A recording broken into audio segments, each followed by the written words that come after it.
გარემოს დაცვის სამინისტრო შვეიცარიის თანამშრომლობისა და განვითარების სააგენტოსთან ითანამშრომლებს დღეს ხელმოწერილი მემორანდუმის მთავარი მიზანი საქართველოში კატასტროფების რისკის შემცირების შესაძლებლობების გაძლიერება.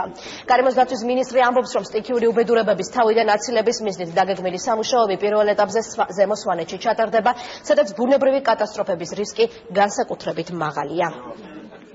პროექტი მიზნად ისახავს შინაგან საქმეთა სამინისტროს საკანონმდებლო სიტუაციების მარშვის დეპარტამენტის შესაძლებლობების მარშველების მეხანძრეების შესაძლებლობების გაძლიერებას, რაც ასევე ძალიან მნიშვნელოვანი კომპონენტია ზოგადად რისკების მართვის მიმართულებით. ვფიქრობ, რომ ამ პროექტის შედეგად გვექნება ყოველ შემთხვევაში სვანეთის რეგიონისთვის ძალიან დეტალური შეფასება რისკების და ამასთანავე ის გამოცდილება და მეთოდოლოგიები, რომელიც შეიძლება გამოყენებული იყოს საქართველოს დანარჩენი რეგიონებისთვის.